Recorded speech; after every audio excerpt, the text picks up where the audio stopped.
को थोड़ा अवॉइड करें। जिनको बात की समस्या, बाकी लोग तो ले सकते हैं, लेकिन जिनको थोड़ी बात की समस्या होती है, जिनकी हड्डियों में जॉइंट पेन होता है ना, तो उन लोग रात में ना लें, उन लोग दिन में ले लें उसका सेवन जैसे करना है। आयुर्वेद में जब विरुद्ध आहार का एक टॉपिक होता है ना, तो दही और उड़द दाल को एक दूसरे के विरुद्ध बताया गया है।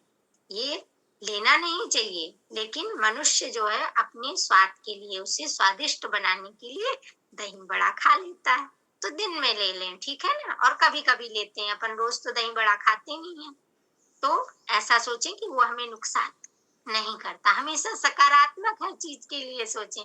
कई व्यक्ति बहुत सोचते हैं कि इसको खाने से हमें ऐसा होगा, ऐसा होगा, ऐसा होगा, तो नहीं भी होने वाला रहता है, तो वो हो जाता है। तो सकारात्मक उसको सोचें, ठीक है ना। वायु का नाशक होता है, और सही मायने में यदि हम कहें तो जो अम्ल है यह अनुलोमन यानी कि नीचे की ओर गति करता है। अनुलोमन आयुर्वेद में कहते हैं नीचे की ओर गति करना।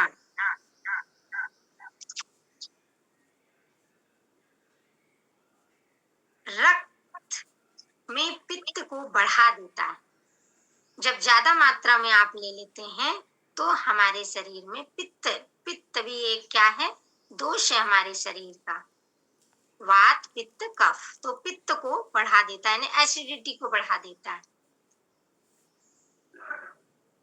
इसका कार्य क्या है कि यह भोजन को, अनुलोमन क्या, जैसे हमने अभी इसके पहले बताया, थोड़ा सुन भी लिया करें, है ना। एकदम लिखने में रहते हैं तो कभी कभी हम थोड़ा सा तो अनुलोमन क्या है, नीचे की ओर गति करना। तो जैसे आयुर्वेद में कहा गया है कि भोजन को उसने पचाया और वो नीचे की ओर ले गया, यानी हमारे रेक्टम की ओर भोजन को ले गया, यानी छोटी आंत में पचा भोजन बड़ी आंत से हमारे रेक्टम यानी कि मलाशय में गया, और मलाशय से उसको हम एक्सक्रीट कर देते हैं, उत्सर्जित कर देते हैं, उसे विसर्जित कर देते हैं, ठीक है ना।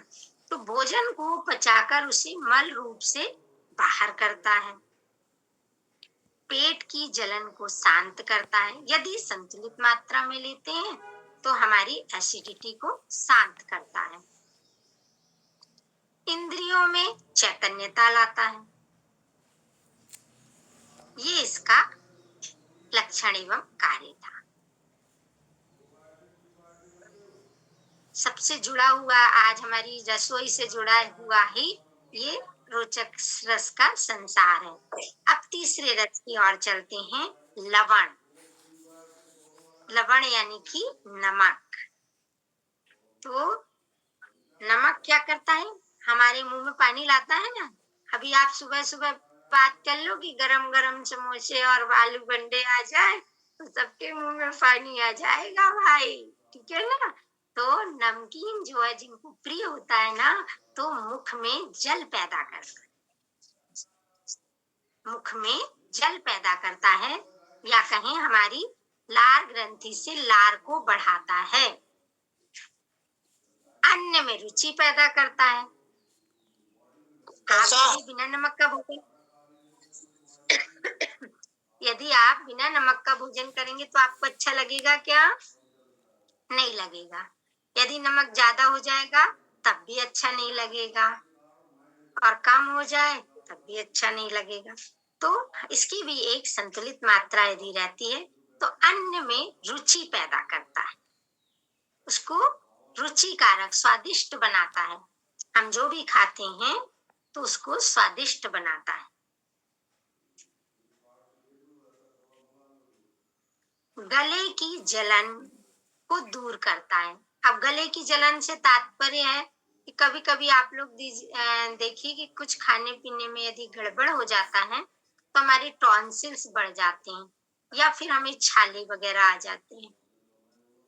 तो ऐसे समय क्या कहा जाता है कि गरारे कर लीजिए। गरारे करते हैं ना आप लोग नमक के पानी के, तो क्या कहते हैं डॉक्टर साहब कि थोड़ा नमक के, दांतों में भी दर्द रहता है तो क्या करते हैं कि थोड़ा नमक के पानी के कुल्ले कर लीजिए, गरारे कर लीजिए। तो गले की जलन को दूर करता है ना। गरारे करने से, जब हम गरारे करते हैं, छोटी सी सूक्ष्म मात्रा नमक चुटकी भर डालते हैं गुनगुने पानी में, और उससे हमारा गला यानी सिकाई भी हो जाती है। शरीर में आयोडीन की कमी को दूर करता है, पहले भी बताया हमने। आयोडीन से हमारी आंखों की ज्योति बढ़ती है, तो इसलिए नमक को लेना भी आवश्यक है, एक सीमित मात्रा में।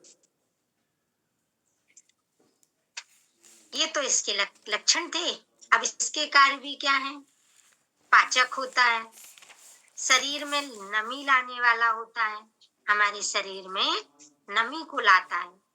नहीं तो हमारे शरीर में नमक ना हो तो रूखापन आता है हमारे शरीर में, हमारी स्किन रूखापन होता है। कई लोगों को बहुत ज्यादा पसीना आता है ना, और कई लोगों को बिल्कुल नहीं आता। तो शरीर में नमी लाता है। पाचक, वायुनाशक, कफ को ढीला करने वाला होता है।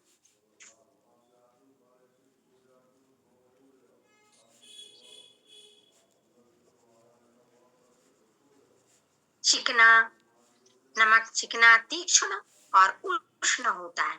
ये क्यों बताया गया है?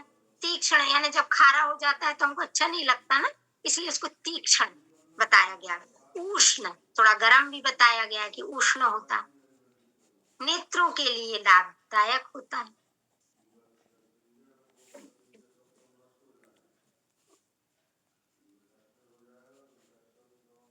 और यह रस सभी रसों का विरोधी होता है। विरोधी से समझ रहे हैं ना आप लोग? कि मान लीजिए आप मीठे में नमक डाल देंगे तो वो विरोधी रस हो जाएगा। नमक और मीठा, हम शक्कर और नमक एक साथ नहीं ले पाती ना, तो यह सभी रसों का विरोधी होता है। खट्टे में भी ज्यादा डाल देंगे तो वो नुकसानदेह हो जाएगा, है ना, एसिडिटी बढ़ा देगा वो आपके शरीर में, ज्यादा नमक डाल देंगे। कड़वे में भी, तो ऐसा ये विरोधी बताया गया। अब चलते हैं चौथे रस के कार्य लक्षण, तिक्त यानी कि कड़वा।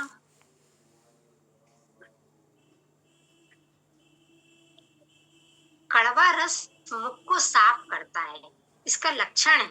जब हम कड़वा खाते हैं तो यह मुख और कंठ को साफ करता है।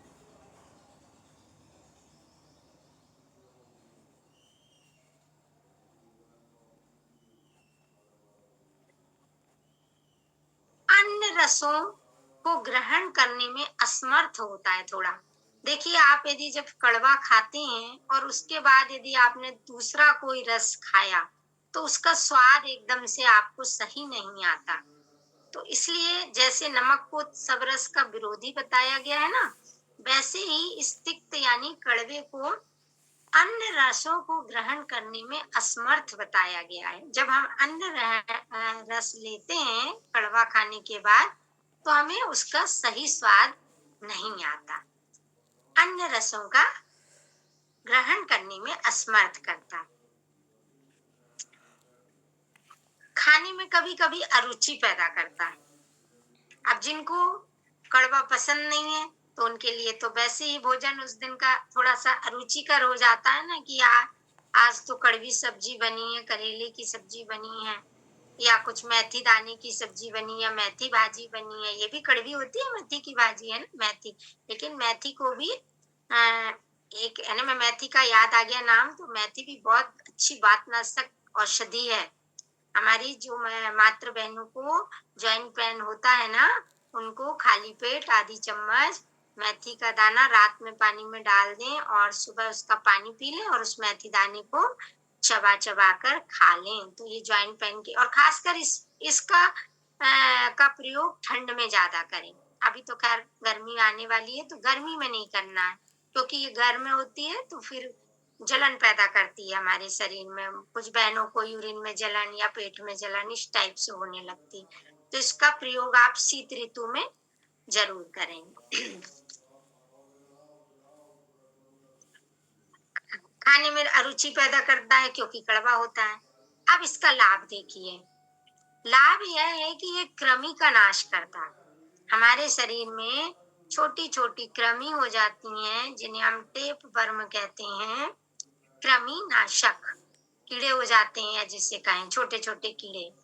नेपी रैश हो जाते बच्चों में ज्यादा मीठा खाने से, है ना, जिसे हम लोग चुनूना कहते हैं, छोटे बच्चों को डराते हैं ना, ज्यादा मीठा नहीं खाना, नहीं तो चुनूना हो जाएंगे, नप्पी रस हो जाएंगे, फिर वो परेशान करते हैं। तो यह रस जो कृमि का नाश करता है, कड़वा रस, बच्चों को गोली देते हैं ना हम, कड़वी वाली, कि आप खा लीजिए, आपके पेट में कृमि है, साल 6 महीने में एल्बेंडाजोल दी जाती है। बड़ों को भी बोलते हैं कि आप लोग एक साल में एक बार एक गोली ले लिया करें एल्बेंडाजोल। यह हमारी कृमि का नाश करता है। और स्कूलों में 5 साल से छोटे बच्चों को या 5 साल से ऊपर बच्चों को ये दी जाती है, स्कूलों में आदि दी जाती है उनकी। टैबलेट का नाम क्या है? टैबलेट का एल्बेंडाजोल। यह कृमि का नाश करता है, मूर्छा को दूर करता है। मूर्छा को दूर करता है, यानी कि कई बार क्या होता है, किसी को चक्कर आ जाते हैं, कैसे किसी शारीरिक कमजोरी की वजह से, या कोई भी जैसी वजह होती है, किसी का रक्तचाप बढ़ता है, तो इस मूर्छा को दूर करता है। बुखार, जलन और कफ का शोषक होता है। जितनी भी कड़वी दवाइयां हैं बुखार में दी जाती हैं, आप लोगों ने अनुभव किया है ये। जलन और कफ का शोषक होता है। भोजन को पाचन कर हमारी पेट की जठराग्नि को तीव्र करता है। कड़वा रस।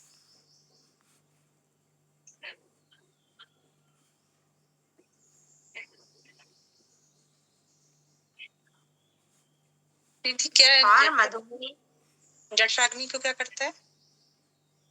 तीव्र करता है, बढ़ाता है हमारी जठराग्नि। कई लोगों को देखिए भूख नहीं लगती, कई लोग ऐसे होते हैं जिनको भूख नहीं लगती, चाहे वो बच्चे हों चाहे बड़े हों, वो दिन भर में उनको यदि भोजन ना भी मिले, तो कई कई ऐसे होते हैं जिनको यानी इच्छा ही नहीं होती कि हम भोजन कर लें।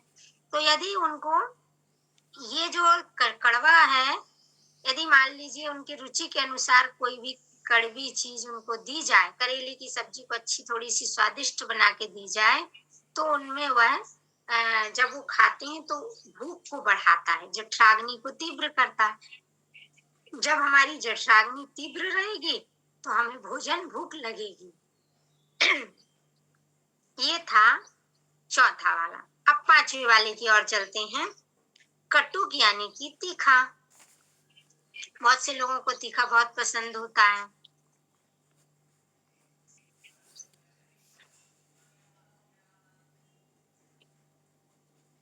अब मिर्चीदार भोजन बहुत सारे लोगों को पसंद होता है, जबकि जो मसाले वाला भोजन है वो क्या होता है, उतना ही नुकसानदेह भी होता है। तो जो बहुत चटपटा होता है, इसका लक्षण क्या है, बहुत चटपटा होता है, जीभ के अग्रभाग और कंठ में जलन पैदा करता है। जैसे ज्यादा थोड़ा सा तीखा खाया तो हमारी जीभ के अग्रभाग में आगे वाले हिस्से में जलन और कंठ में जलन पैदा करता है।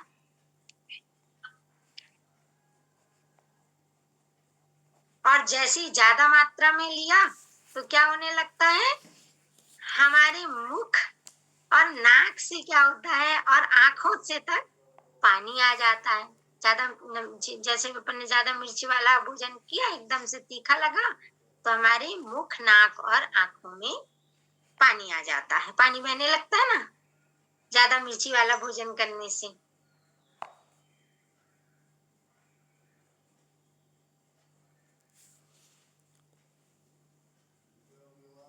इसका कार्य ही पाचन शक्ति को मजबूत करता है। कैसे करता है पाचन शक्ति को मजबूत? चूंकि हमारी लार ग्रंथि में यानी हमारे मुख में पानी ज्यादा बनता है, चटपटा खाया आपने थोड़ा थोड़ा, कई लोग पानी भी पी लेते हैं, है ना। तो भोजन का पाचन करता है। भोजन के मध्य में पानी नहीं लेना चाहिए, लेकिन जब कभी हम लोग ज्यादा तीखा ईखा खा लेते हैं, हमारे मुंह में अग्रभाग में जलन होती है जीभ के, तो हम लोग पानी ले लेते हैं, है ना। तो जो मिर्चदार भोजन है, यह भोजन का पचाने का भी काम करता है, यानी हमारी पाचन शक्ति को मजबूत करता है। लेकिन हर मात्रा संतुलित होना चाहिए, आयुर्वेद में ये बात भी कही गई है। ज्यादा मिर्ची लेने से फिर जलन होने लगती है। इंद्रियों में चैतन्यता लाता है। जब आंख, नाक और मुंह से पानी आया तो हमारी तीनों इंद्रियां चैतन्य हो गईं।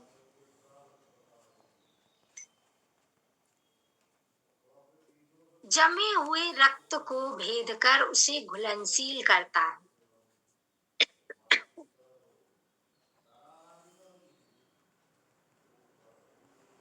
अब जमे हुए रक्त से तात्पर्य है कि जब कभी हमें छोटी मोटी चोट लग जाती है और उस स्थान पर जैसे रक्त जम गया तो कैसे निशान आ जाते हैं?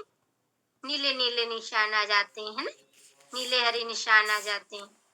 तो उस जमे हुए रक्त को भेद कर उसको घुलनशील करता है।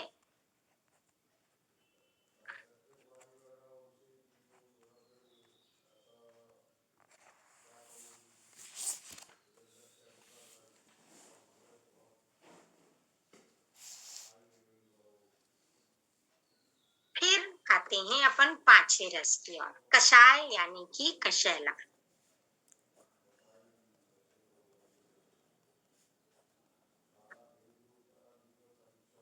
अब कषाय रस की क्या विशेषताएं हैं? कि सबसे पहले तो कि कषाय रस हमारे भोजन को पचाने का कार्य करता है।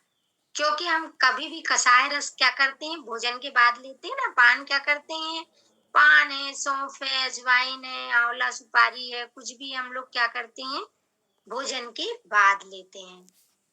तो यह रस हमारे भोजन को पचाने का कार्य करता है। जीभ में जड़ता आती है, गले को रोकता है, हृदय में पीड़ा करता है। जब भी आप कषाय रस लेते हैं तो आपने महसूस किया होगा कि आपकी जीभ जो है वो थोड़ी मोटी मोटी लगती है ना। देखिए कभी पान खाते हैं आप लोग या आंवला सुपारी खाते हैं तो जीभ में क्या होता है, थोड़ा मोटापन लगता है। तो उसको कहते हैं जीभ में जड़ता। जीभ में जड़ता आती है कषाय रस से।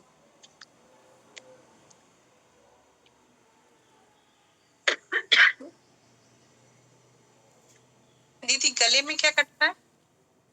गले को रोकता है। कभी कभी देखना गले में हम पान खाते हैं और क्या कहते हैं, अरे पान लग गया, पान लग गया, बहुत ज्यादा ऐसे गले में पीड़ा करता है ना, छाती में जलन पीड़ा पड़ता है, ऐसे बंधा हुआ लगता है, हमको ऐसा लगता है जैसे हम कुछ जकड़ा हुआ लगता है ना। तो जीभ में जड़ता आती है, गले को रोकता है, हृदय में पीड़ा करता है। कभी कभी आप पान वान खाते हैं और एकदम से देखना बहुत ऐसा लगता है कि अरे पान लग गया। उसको साधारण भाषा में हम लोग कहते हैं ना, पान लग गया। जब खाते हैं तो एकदम बहुत भारीपन जैसे लगता है हमारी छाती में, जीभ मोटी मोटी लगती। आप पान खाने के बाद कुछ दूसरी चीज खाना तो आपको देखिए कैसा पहले स्वाद एकदम सही नहीं आता। क्यों? क्योंकि जीभ में थोड़ा मोटापन आ जाता है।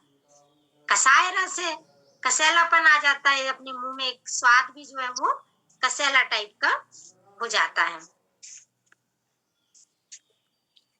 तो दीदी खाना चाहिए कि नहीं खाना चाहिए? खाना चाहिए। हमने क्या बताया भोजन को? हाँ देखो, किसी भी चीज की मात्रा थोड़ी कम ज्यादा खाएंगे तो फिर दांतों में आपका क्या होता है। अच्छा हाँ, एक बात और अच्छी बताते हैं। पान खाने के लिए जैसे घर में खाते हैं हम लोग कभी कभी, अब शौकिया तौर पे एक मीठा पान लाकर खाना, तो उसमें तो आपको वो कत्ता भी लगाएगा, चूना भी लगाएगा, उसमें बहुत सारे मटेरियल, गुलकंद डालेगा, ये डालेगा, सब डालेगा। लेकिन आप यदि घर में उसको औषधि के रूप में खाना चाहते हैं तो पान लें, उसमें हल्का सा चूना लगाएं, कत्था नहीं डालें। कत्था नहीं डालना। कत्था हमारी मुंह को लाल कर देता, दांत को लाल कर देता, जीभ को लाल कर देता, फिर कहीं हम जाते तो अच्छा भी नहीं लगता थोड़ा सा वो, है ना। तो जी पान में थोड़ा सा चीना लगाएं, हल्की सी सौंफ डाल दें, थोड़ा सा कुछ मीठा पसंद हो, मिश्री इश्री अपने पास है। मिश्री, मिश्री क्या होती है? देखो मिश्री वो गड़ी शक्कर जो आती है ना, एक ऐसी चौकोन चौकोन आती है, आपने देखा होगा प्रसाद में, वो मिश्री नहीं। मिश्री अलग आती है, गड़े के रूप में रहती है वो। जैसे नमक, पुराना नमक आपने देखा था गड़े के रूप में आता था, ऐसा गड़ेदार नमक होता, ऐसे ही मिश्री होती। उसको दीदी धागे वाले मिश्री बोलते हैं। हाँ, और मिश्री क्या करती है, हमारे शरीर में शीतलता प्रदान करती है, ठंडक प्रदान करती है। यानी वो नुकसानदेह नहीं होती मिश्री, जबकि जो शक्कर है वो जो रूप में आती है ना, वो शक्कर कहलाती है। तो उस शक्कर को ना लेके मिश्री, तो ऐसा थोड़ा सा कुछ डाल लें और भोजन के बाद ज्यादा मत लें, आधा पान ले लें। तो ऐसे उसका प्रयोग करें तो वो आपको और हमारे शरीर में वो कैल्शियम बढ़ाएगा। यदि आप चूना लेंगे पान के माध्यम से तो आपकी हड्डियां ऑटोमेटिक, आपको कैल्शियम मिलेगा तो आपकी हड्डियां मांसपेशियां मजबूत होंगी ना, तो नुकसानदेह नहीं है। लेकिन उसको, उसका जो रूप है वो थोड़ा स्वरूप उसका चेंज करके लें उसको। कत्था लेते हैं तो दांत भी कई लोगों के देखिए, जो कत्था वाला पान खाते तो लाल लाल हो जाते हैं, उसमें रंग चढ़ जाता है दांतों में। तो इसीलिए बोल रहे हैं कि कत्था उसमें मत डालिए। कार्य इसका क्या है कि ये बहते खून को रोकता है हमारे शरीर में, लाभ है इसके बहुत। शीतवीर, शीतवीर किसको कहते हैं? जिनको ज्यादा पसीना आता है, कई लोगों को बहुत पसीना आता है तो उसको रोकने वाला होता है। शीतवीर को रोकने वाला होता है। तृप्तिदायक होता है। तृप्तिदायक का मतलब, यदि आपने भोजन के बाद ऐसा कुछ ले लिया कषाय रस, तो आपको एक तृप्ति, एक संतोष का अनुभव होता है कि अब मेरा भोजन पूर्ण हो गया, अब मुझे कुछ नहीं खाना। ऐसी तृप्ति मिलती है ना मन को, एक शांत संतोष मिलता है, तो ये तृप्तिदायक होता है। शीतवीर यानी जिनको ज्यादा पसीना आता है तो उनको यदि कषाय रस का प्रयोग करते हैं, अब जरूरी नहीं है वो पान रूप में ही करें। आंवला कैंडी बना ले, जैसे अभी हमारी एक बहन ने पूछा, आंवला कैंडी बनाते हैं तो हम लोग आंवला को उसको क्या करते हैं, बफा लेते हैं। तो थोड़ा सा उसका जो रस है वो आपने देखा भी होगा, जब आप आंवले को निकालते हैं और जिस पानी में आप उबालते हैं तो उसमें थोड़ा सा वो रस जो है वो एकत्रित हो जाता है। तो एक बहुत अच्छी मैं आपको यहाँ टिप्स दूंगी कि जब भी आंवले को उबालें ना, तो एक काम करें, उसको एक कॉटन के कपड़े में बांध के छन्नी के ऊपर रख दें और नीचे गंजी में पानी रख दें और ऊपर से ढक दें और ऐसे उसको उबालेंगे आप। तो ऐसे उबालेंगे, अपने को ज्यादा तो उसको एकदम नहीं उबालना। अब गुठली निकालना है, यदि गुठली नहीं निकल रही, यदि थोड़ा हार्ड लग रहा है, थोड़ा सा छोटी किसनी से उसको किस दीजिए, है ना, तो वो पूरा निकल जाएगा आपका। तो ऐसा प्रयोग करिएगा आप। दीदी और छोटी किस्नी से, दीदी यदि छोटी किस्नी से किस देंगे आंवले को तो वो ऐसे फाके फाके नहीं रहेंगी ना फिर? हाँ, तो फाके फाके रखने के लिए उसको, जैसे हमने बताया, कपड़े में बांध के थोड़ा ज्यादा फफा लीजिए, सॉफ्ट होने तक थोड़ा। अच्छा अच्छा ठीक अच्छा। है, उसमें क्या उसका रस नहीं निकलेगा, और दीदी वो उसमें जो सॉफ्ट हो जाएगा। दीदी उसमें जो शक्कर का चाश डालते हैं तो अपन मिश्री का चाश डाल दें? हाँ, बहुत अच्छा, या शहद डाल लें, शहद अच्छा, धूप में रखते वो हैं भी ना तो लाभ दीदी, देगी। धूप में रखते हैं तो हाँ मिश्री डालनी पड़ेगी ना धूप में? हाँ, मिश्री का पाउडर डाल सकते हैं, और उसको मिश्री का पाउडर, काला नमक डाल दें?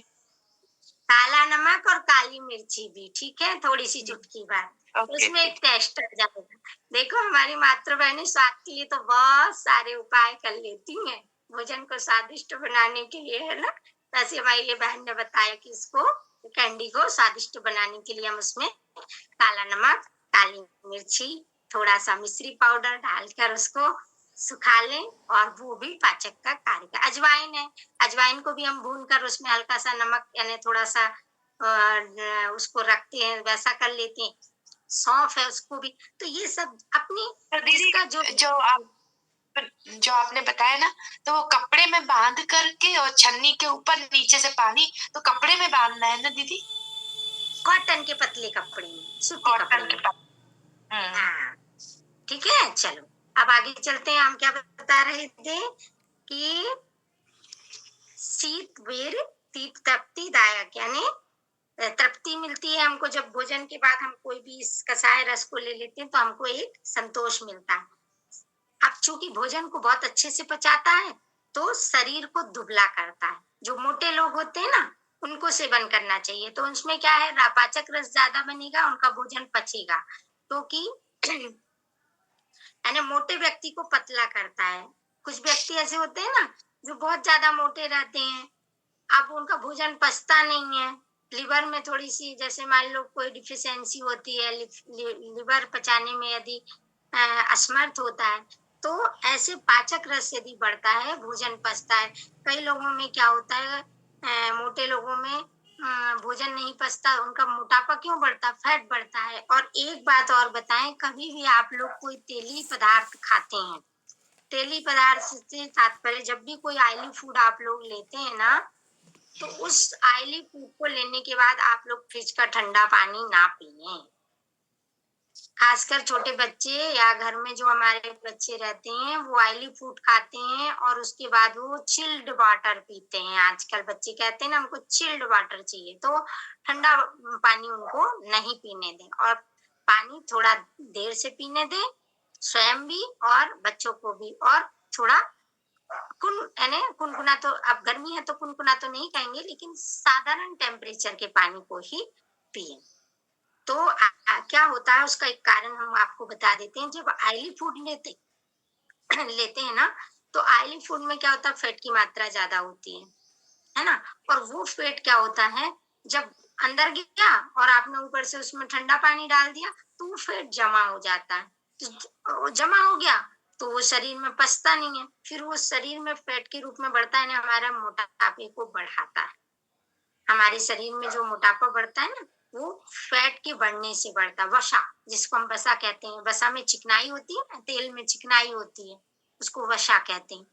तो हमारे शरीर में दीदी चिकनाई दीदी बढ़ती आप है। दीदी आप कह रहे हैं जैसे तो तो शरीर को मोटे कमजोर है, दीदी घबराहट है तो वो कम करे। दीदी आप और उनको उनको ना बीपी है, कुछ नहीं है, शुगर है, तो शुगर वाले को तो मेहनत अधिक करना, तब उसकी शुगर कंट्रोल होगी। शुगर वाले को मेहनत भी अधिक करनी है, वॉक करना है, उसको घूमना है, आसन व्यायाम प्राणायाम करना है, सब कुछ करना है ना। राधे राधे। तो उसका दीदी भोजन तो अच्छा, शुगर वालों को तो वैसे ही वजन कम होता है। एक एक बोलिए, अभी हमें आप सब सत्र अपना हो गया लगभग, अपन अंतिम पे चल रहे हैं, आखिरी थोड़ा सा और बता देते हैं, फिर हम आपसे प्रश्न, और आज 5 मिनट जरूर देंगे आपको अब प्रश्न करने के लिए, ठीक है। चलिए, तो जो कशेला रस है, यह मोटे व्यक्ति को पतला करता है। और इसके उदाहरण एक और है, फिटकरी। फिटकरी भी कसैली होती है ना। देखो यहाँ हमने कहीं पे कैथा, जामुन, ये भी कसैले होते हैं। आपने कभी जामुन खाई होगी तो आपने देखा होगा कि आपका मुंह थोड़ा सा कसैला हो जाता है। कैथा, कैथा समझती है ना, पुराने बहुत आता था, आजकल कैथा एकदम दुर्लभ खराब हो गया है। अच्छा कड़ा खोल रहता था, उसका ऊपर का जो आवरण रहता था बहुत कड़ा, और जैसे बेल होता ना कड़ा, वैसे ही केथा होता था, हल्का सा सफेदी लिए हुए, और उसको जब फोड़ते थे तो अंदर से वो कसैला स्वाद, कुछ खट्टा कुछ कसैला, ऐसा कैथा होता था। तो बचपन में हमने भी खाया है, अब तो वो दुर्लभ हो गया, दिखाई नहीं देता कैथा। तो ये सब कसैले के उदाहरण थे। कसैला रस थोड़ा भारी होता है, मुंह के छाले को ठीक करता है। चूंकि आपके इसके कार्य लिख लीजिए कि कसैला रस भारी होता है, मुंह के छाले को ठीक करता है, घाव भरने के काम आता है। हमारे शरीर में यदि कुछ घाव वगैरह हो जाते हैं, छोटी सी कट कट फट जाते हैं, कभी हमको महिला, हमारी मातृ बहनों को कभी चाकू लग जाता है, कभी कभी ध्यान भटक जाता है, तो ऐसी छोटी मोटी जो कट्स लग जाते हैं, मुंह में छाले आ जाते हैं, पेट में छाले आते हैं, तो इनको क्या करता है, दूर करता है। यह है कसैला रस। अब भाई ये रस तो आपने उनके लक्षण एवं कार्य देख लिए। अब थोड़ी सी सावधानी भी जरूरी है। सावधानी कैसे जरूरी है, जैसे हमने बताया कि मधुर रस भी विरोधी होता है, नमक भी किसी रस का विरोधी होता है ना। तो अब इनको क्या है, मौसम के अनुसार थोड़ा सा सावधानी से लेना है। क्या सावधानी बरतना है, ऋतु अनुसार क्या होते हैं, कुछ रस जो होते हैं वो अधिक खानी चाहिए और कुछ रस कम खानी चाहिए। अब ये बताओ, शरद ऋतु में आप लोग खट्टा खाएंगे यदि ज्यादा तो क्या होगा, सर्दी होगी ना, सर्दी जुकाम होगा। दही खा लेंगे यदि आप ठंड की ऋतु में, तो आपको देखिए कफ बन जाएगा आपके शरीर में, खांसी हो जाएगी, कफ वाली खांसी हो जाएगी, है ना। तो ऋतु अनुसार कुछ रस अधिक और कुछ रस कम खाने चाहिए। जैसे कि शरद ऋतु में हम बताते हैं कि पित्त का प्रकोप ज्यादा होता है हमारे शरीर में, तो पित्त को क्षीण करने वाले 3 रस मीठा, कड़वा, कषैला ये लाभप्रद होता है। मीठा, कड़वा, कषैला ये लाभप्रद रस हैं। जबकि इनके जो विपरीत 3 रस हैं, खट्टे वाले, है ना, और ज्यादा नमक वाले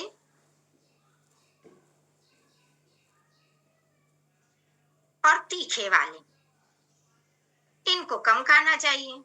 क्यों कम खाना चाहिए? क्योंकि ये पित्तवर्धक होते हैं। खट्टा पित्तवर्धक होता है, नमकीन भी पित्तवर्धक होता है,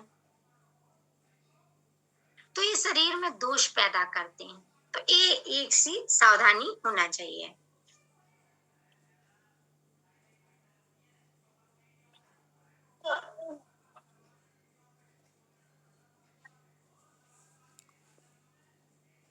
दीदी अंतिम लाइन दोबारा रिपीट करिए, आखिरी वाली शरद लाइन ऋतु रिपीट कर दीजिए। जी, तो इसके विपरीत हमारे जो अम्ल हैं, नमक वाले हैं, तीखे वाले हैं, ये रस क्या करते हैं? पित्तवर्धक होते हैं, है ना, शरीर में दोष पैदा करते हैं। शरद ऋतु के मंत्र भी लिखवा दीजिए मेरे दीदी। अभी हमने आपको बताया ना कि जैसे शरद ऋतु में पित्त का प्रकोप होता है, तो शरद ऋतु के मंत्र जी। कौन बोल रहा है भाई? आपको वीडियो बंद है लगता। दीदी शरद ऋतु के मंत्र, शरद ऋतु में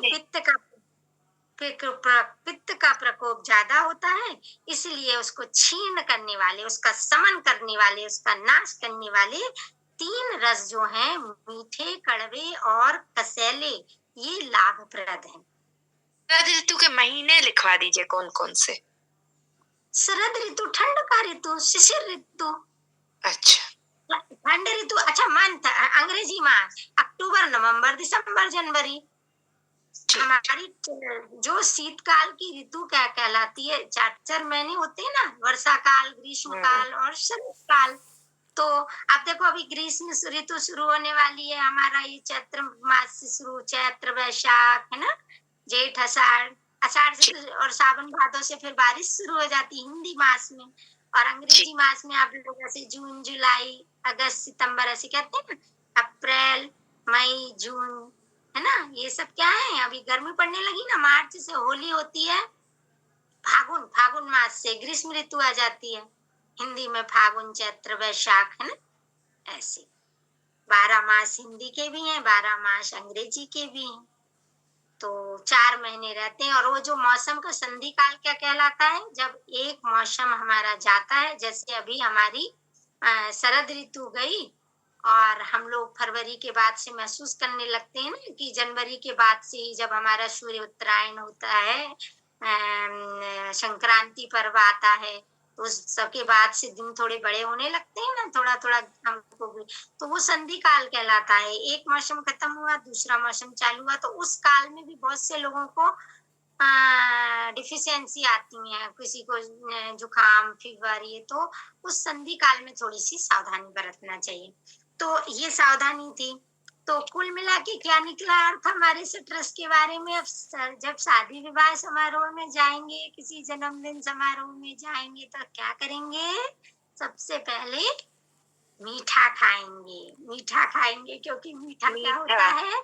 कड़वा कसेला बलवर्धक होता है, बलवर्धक होता है, ताकतवर होता है, हमारे शरीर को पोषण प्रदान करता है और हमारी जठराग्नि इसको पचाने का पहले कार्य करती है। तो जितने भी मोटे भाई बहनी हैं हमारी, तो वो इस बात का ध्यान रखें कि वो मीठा खाने से परहेज ना करें।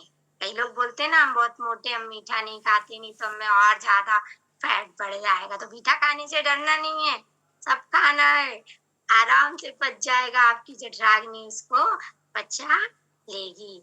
तो ऐसे ये हमारी 7 रस थी। आप बोलिए, है किसी का कोई प्रश्न? दीदी आपने बोला था कसेला खाने से हाँ दुबले व्यक्ति को नहीं खाना चाहिए। वो दुबला होता है व्यक्ति, कसेला दुबला करता अरे है शरीर को। तो क्या दुबले व्यक्ति कसेला ना खाएं? बिल्कुल खाए, बिल्कुल, लेकिन वो क्या करें, वो भी खाएं, अपनी डाइट को पर्याप्त जो उनकी डाइट है। देखो दुबला व्यक्ति कोई कमजोर नहीं होता है, इस बात का हम्म, ध्यान रखिए। हम्म, वो मीठा ज्यादा भी खा लेगा तो बलवर्धक होता है, पुष्टि को बढ़ा, हमारे शरीर को पोषण प्रदान करता है। और व्यायाम करें, जो अंडरवेट होते हैं ना, उनके जो दुबले व्यक्ति होते हैं, बहुत दुबले होते हैं। मान लो कोई लड़की है, नहीं अपनी उसकी विवाह करना माता पिता को, और वो बहुत दुबली है, कई बार उसके दुबलेपन से ऐसा समय आता है कि उसे पसंद नहीं करते बहुत सारे। क्यों? क्योंकि वो बहुत ही दुबली होती है। कई बार कह देते हैं ना कि बहुत दुबली है उनकी बेटी, बीमार जैसी लगती है। तो ऐसा नहीं है, यदि वो योग आसन व्यायाम करती है तो उसका वेट जो होता है ना, जो अंडर वेट होती है, वो बैलेंस हो जाता है और वो एक परफेक्ट उस पे आ जाती है। तो ऐसा नहीं है बहन कि आप दुबले हैं तो आप बिल्कुल ना ले, लेना चाहिए। और दुबला व्यक्ति हर चीज में उसकी जो हड्डियां हैं या उसका जो कार्य करने का वो है, वो बहुत सक्रिय रहता है ना? और दीदी जो आपने बताया ना शरद ऋतु में मीठा कड़वा और कसेला ज्यादा लेना है और खट्टा नमक तीखा कम लेना है, तो अब इसके विपरीत गर्मी में अब गर्मी में तो देखो पित्त बढ़ती है ना, तो इन हम्म, 6 रसों में इस प्रकार से इनको अपन बांट लेते हैं। जैसे हमने लक्षण कार्य में बता दिया है कि जो पित्त को बढ़ाते हैं तो उनको हम ग्रीष्म में कम लें। कम देखो एसिडिटी बढ़ती है ना? तो जो हम्म, पित्त वर्धक है, अच्छा जो कफ वर्धक है, जिनको हम शीत ऋतु में कम लेते हैं, उनको हम गर्मी में बढ़ा दें। गर्मी में कफ तो नहीं बनता ना, गर्मी में तो पसीना आता है हमारे शरीर से, तो वैसे ही हमारा शरीर डिटॉक्स हो जाता है। सारे टॉक्सिन, देखो जिनको ज्यादा पसीना आता है ना, तो उनके शरीर से पसीने में पूरे जो विषैले तत्व हमारे हैं ना, टॉक्सिन्स जो होते हैं, सारे निकल जाते हैं। तो ये विपरीत वर्षा ऋतु में, अब वर्षा ऋतु में भी हम देखते हैं कि हमारी जठराग्नि थोड़ी मंद होती है। वर्षा ऋतु में देखना भोजन भूख कम लगती है, तो भूख बढ़ाने वाली जो रुचि पैदा करते हैं, जैसे कड़वा वाला भी थोड़ा ज्यादा, तो और उस समय करेला ज्यादा आता है, आपने देखा है वर्षा ऋतु में? वर्षा ऋतु जो होती है ना, तो ये हमने लक्षण लिखा है, आप इसको बांट लें कि हमें ये कड़वा इस ऋतु में ज्यादा लेना है, इस ऋतु में कम लेना है ना? जो कफ वर्धक है इसको शीत ऋतु में कम लेना है। तो ऐसे करने से सब फायदा होगा। और देखो अपने जीवन में, अब हम आपको फ्री ऑफ कॉस्ट 7 डॉक्टर और बता देते हैं, फ्री ऑफ कॉस्ट, निःशुल्क। तो सबसे पहले क्या करना है, प्रथम जो है प्रातः ऊषा पान। जब आप उठते हैं सुबह सुबह, जल्दी उठते हैं, तो आपको गुनगुना जल पीना है, 2 गिलास से लेके 3 गिलास, और कई कई बार तो बोलते हैं 1 लीटर तक। जिनको ज्यादा कब्जियत होती है उनको ज्यादा से ज्यादा पीना है। फिर उसके बाद आप व्यायाम करें, और व्यायाम कहाँ करें, तीसरे स्थान पर लिखें, सूरज की किरणें जहां आती, सूर्य की किरणें, सूर्य की किरणें आएंगी तो आपको पर्याप्त मात्रा में विटामिन डी मिलेगा, आपकी हड्डियां एवं मांसपेशियां मजबूत होंगी। फिर चौथा, आप अपनी जब कार्य शुरू करते हैं तो वो प्रत्येक कार्य समय पर निर्धारित कार्य, समय पर निर्धारित कार्य से तात्पर्य है कि आपके जीवन में समय प्रबंधन होना चाहिए, टाइम मैनेजमेंट होना चाहिए। ऐसा नहीं कि सो रहे हैं तो सो ही रहे हैं, भोजन कर रहे हैं तो कभी भी कर लिया, कि कभी 10 बजे कर लिया, कभी 12 बजे कर लिया, कभी 2 बजे कर लिया। तो कोई भी कार्य निर्धारित कार्य, समय पर निर्धारित कार्य, भोजन करना है तो ये टाइम है 11 बजे का, तो हमें 11 बजे भोजन करना है। कभी काल हो जाता है कि आवश्यक परिस्थिति में हमसे वो हो सकता है, लेकिन कोशिश करें कि समय पर निर्धारित कार्य हो। संतुलित भोजन करें, 5वें नंबर पे लिखिए संतुलित भोजन, भोजन हमारा संतुलित होना चाहिए।